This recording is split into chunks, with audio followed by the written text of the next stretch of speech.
Life hacks are all the rage, but do video game life hacks work? Let's go!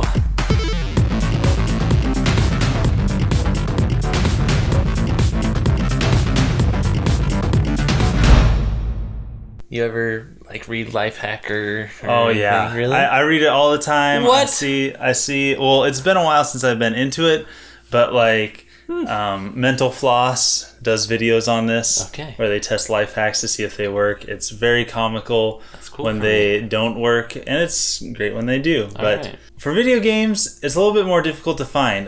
This was a hard episode for me to research because I looked up video game life hacks, and it was either all PC gaming or the same one life hack, the first one that I'm going to share. But I came up with a few more. Well, I remembered one immediately because in my childhood, I would play Duck Hunt a lot. Yes. And if you shoot the zapper into a light bulb, pretend this is a light bulb, bam, it spreads. The signal just goes all over the room. And it kills the ducks. Mm-hmm. Do you know why that works? And because of laser? Yeah, what it does is when you press the trigger, the screen goes dark except for one little square of light. Right. And if the camera from the gun hits the light, but then if you just have a light, then it's lit. Okay, so it doesn't spread the signal. No, it doesn't spread the signal. But it still works nonetheless. I've done this one. This works. I don't know exactly. It might be this spreading the signal thing. I don't know how it works. Yeah. But with laser tag things, if you have a homemade laser tag thing, if you shoot a light bulb, you're going to be hitting the other person. It's almost guaranteed. Zip ties are your friend. Stuff that gathers cords together are your friend. Rubber bands are your friend. Here I have an example of cords. I think these look like air hoses.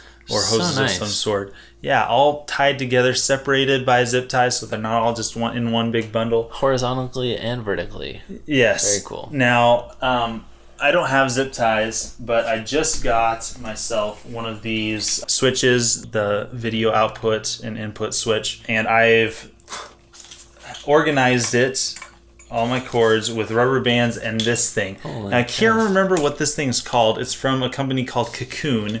And it's supposed to keep your cords or stuff like that for on the go. If you have a USB drive, you just put it under the elastic and walk away. If you have headphones, zip it in there, plop it under one of these things and run away. And I decided I'm not using that anymore. I don't have that old technology that I need to keep with me on the go that I don't have a case for.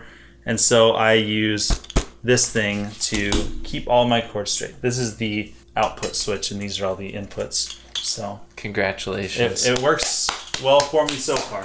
All right, another life hack. This might be one of the most interesting ones that you learn about today. If you didn't already know, the Wii can be tricked to where you can operate it with a pointer legitimately with no sensor bar. This is stuff that people need to know. Yes. Instead of a sensor bar, you can use two lit candles, and if you put them approximately how wide a sensor bar would be, it works just perfectly. And this is, if you, especially when the Wii first came out and people didn't know exactly how to work stuff, the pointer could just be flopping everywhere if it caught another UV light. Yes. And so it just senses the light. The sensor bar is nothing but a little light emitter. Yes, exactly. You don't see it, but it helps the camera track where it is. And we had to use this on a TBC shoot. We forgot a sensor bar one time. That's right. I think we just had to get into a virtual console game, but still, we had to point at it. Yeah, and that was a huge downside. If you don't have that classic controller to get you through the menu, you need the sensor bar to do anything with the Wii, but there you are. This is one... I'm pretty sure it was a parody video, but nonetheless, I think that this hack works. Yeah. I'm not an FPS person, but I know that knowing where the center of your screen is important. Knowing where those crosshairs land is important. Really? And sometimes you have crosshairs and sometimes you don't. If you're running, you don't have the crosshairs or whatever, or they're not as exact. But they sell these things that like suction to your TV or whatever, and they have a light directly to where the center of your screen should be, and you always have it. Get rid of all that stuff. Take a piece of gum and chew it and stick it where the crosshairs are so you always know.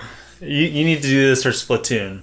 If you need to know where you're shooting, just stick that thing right there on the middle of your screen. Wow. And it will always be there. Or sticky tag. Maybe sticky tag. We have plenty of that. Yes. That's how this stuff is held up. It's not magic. It's not stickers. Right. It's sticky tack.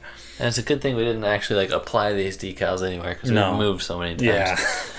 Next, downloading save files off the internet is a hack that not many people recognize is an option. Right. Many of the consoles that Nintendo has made that accept SD cards or micro SD cards, which is Switch, Wii, Wii U, 3DS, you can download saves.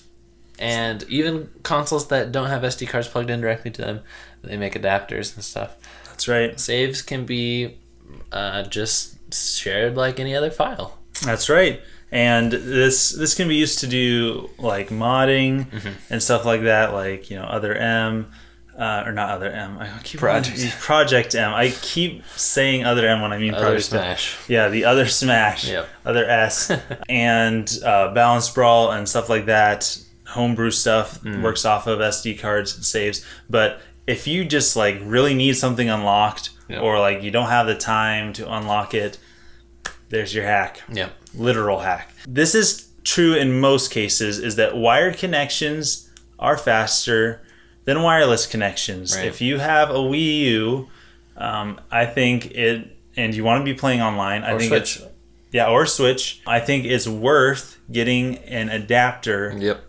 USB to Ethernet so that you can play online using that Ethernet connection. And the last time Nintendo actually made one and branded it, it was back in the Wii days. Those still work perfectly fine, but there's also a lot of third-party ones too. That's right. So you just need Ethernet to USB and a long enough Ethernet cable. Now, this is usually true in the case of controllers as well. I have heard experiments done in Smash Bros. With all the different controllers, and there seems to be no difference in lag between wired and wireless, which is weird to me. Yeah. But I always feel safest with a wired connection because then you're not person on the PA. The person who was using a Pro Controller. Everybody check your Pro Controllers to make sure that you are disconnected. Make sure you are disconnected from your Wii U that you are just playing on. You are holding everyone up and annoying everyone. That's just the first warning, too. Oh, By, yeah. like, the sixth time, it's like, I am gonna kill whoever I see with a Pro Controller. Yes. Next up, the Wii U gamepad has a stand. Do you remember it came with another one that's not the charging one? That's right. That stand is perfect for Switch. Really? Well, not perfect. Well, but it works a lot better than the kickstand. That is amazing. Yeah. That blows my... Because I have that thing. I still have that little piece of plastic. Yep. And I've never once used it. That piece of junk is pointless because it's like... I might as well just... I mean, there's no game... Unless you're playing like a Wii game on just the screen and you have your other controller or whatever. Yeah. Yeah, no. I might start carrying that with me. It's cool. That's a good one.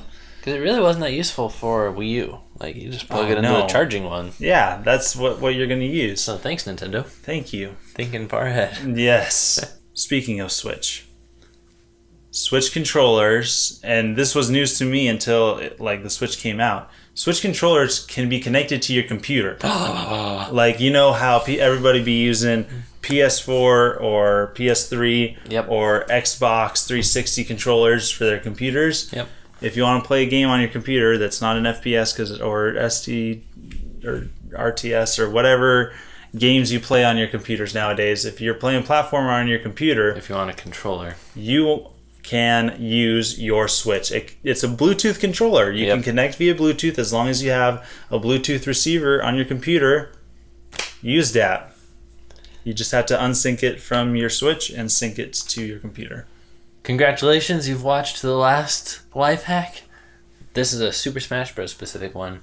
When you are trying to unlock characters, and hopefully we will have this good problem soon with the Switch version. Yes. You can connect multiple controllers, and that will make the unlock time faster. Right. Because if you're playing versus mode, even if you don't have friends there, plug in the controllers and just kill the extras, and each extra player halves the time that it takes to have a new challenger approach. That's right. Remember that. I remember using this in the Melee days. Yep.